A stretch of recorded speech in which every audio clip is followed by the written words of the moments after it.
Hello student, ये है theorem number 10.6। इसमें ये कह रहे हैं कि equal chord of a circle और congruent circle are equidistance from the centre. तो हमने क्या किया, एक सर्किल बना लिया सबसे पहले, ठीक। और यहाँ पे जो कॉर्ड दिए हैं ए बी और सी डी, ये क्या है, इक्वल हैं, ठीक है ना। गिवन में भी यही चीज़ लिखी कि A B and C D are two equal chord. अब हमें प्रूफ ये करना है कि ये जो कॉर्ड हैं ये सेंटर जो ओ है, ओ से बराबर दूरी पे हैं, मतलब इक्वल डिस्टेंस पे हैं। जितनी दूरी पर ओ एन है, यानी कि ओ एन की जितनी लेंथ है उतनी ही ओ एम की है।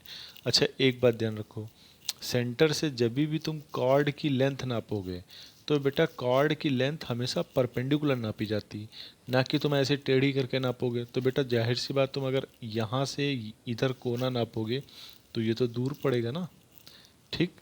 तो जो डिस्टेंस मापी जाती वो हमेशा परपेंडिकुलर ही नापी जाती।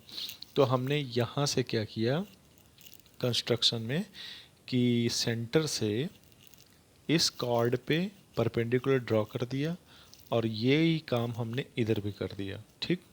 वैसे हमें इस साइड के लाइन को बनाने की ज़रूरत नहीं थी। अगर हम चाहें तो ये ना बनाएं, ये ओ डी को और ओ ए को ना जोड़ें, लेकिन हमने जोड़ दिया, कोई दिक्कत नहीं, ठीक है ना। तो जैसा हमने तुम्हें बताया वैसा ही हमने यहाँ पे लिखा हुआ है। अब बेटा, अब बारी है क्वेश्चन को ठीक से समझने की। देखो बेटा, प्रूफ में क्या है कि we have the perpendicular drawn on the chord bisect the chord, so A B बराबर सी डी था। तो ए बी का आधा और सी डी का आधा, ए बी का जब आधा आधा करोगे, ए बी का हाफ करोगे तो क्या आएगा, एम बी आएगा। और सी डी का हाफ करोगे तो क्या आएगा, एन सी आएगा। क्यों? क्योंकि ए बी सी डी तो बराबर दिए थे ना, ए बी सी डी क्या दिए थे, इक्वल दिए थे। अगर इस टू को भूल जाओ, A B C D equal दिए थे, तो हमने इक्वल पार्ट के दोनों साइड टू टू से डिवाइड कर दिया, तो क्या आ जाएगा, M B equal to N C आ जाएगा।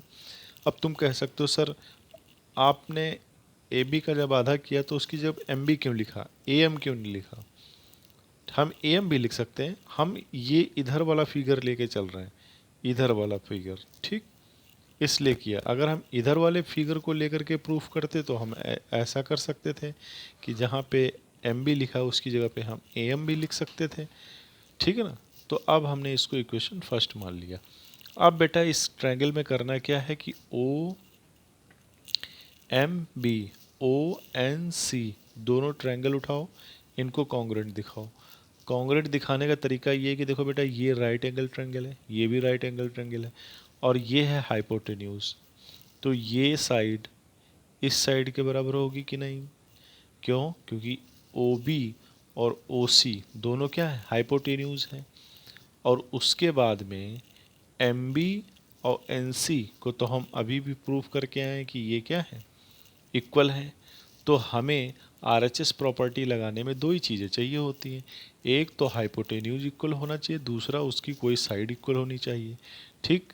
तो जैसा कि हमने लिखा है यहाँ पे, ठीक, वैसा तुम देख सकते हो कि we have in triangle O M B and O N C, जो कि राइट एंगल ट्रायंगल, हमने ब्रैकेट में भी लिख दिया, ओ सी बराबर ओ बी, ठीक। फिगर में देख लो, ओ सी बराबर ओ बी, क्यों, radius of the same circle, ठीक। और ब्रैकेट में हमने लिख दिया कि ये हाइपोटेन्यूज भी हैं। दूसरा एम बी बराबर एन सी फ्रॉम फर्स्ट, तो अब यहाँ पे क्या लग जाएगा, by R H S rule. जब आर एच एस रूल लगेगा तो ये दोनों ट्रायंगल क्या हो जाएंगे, कॉन्ग्रुएंट हो जाएंगे। और जब कॉन्ग्रुएंट हो जाएंगे तो by C P C T से क्या हो जाएगा, O M is equal to O N.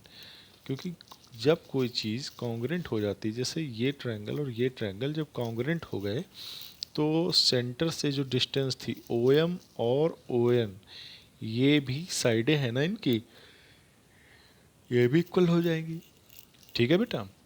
जब ये दोनों ट्रायंगल कॉन्ग्रुएंट हो गए तो इनकी हर चीज़ आपस में इक्वल हो जाएगी। तो then by C P C T O M is equal to O N. ऐसे हमने इस क्वेश्चन को, इस थ्योरम को प्रूव किया। इसका रिजल्ट इम्पॉर्टेंट है बेटा, रिजल्ट याद रखना। जितने भी थ्योरम हम करा रहे हैं तो थ्योरम समझो एक रूल की तरह है, ठीक। जैसे हम लोग फार्मूला याद करते हैं। तो थ्योरम भी एक फार्मूले का ही काम करती है। अगर तुम्हें थ्योरम याद रहेगी तो इसकी मदद से हम आगे क्वेश्चन सॉल्व कर पाएंगे। ओके बेटा।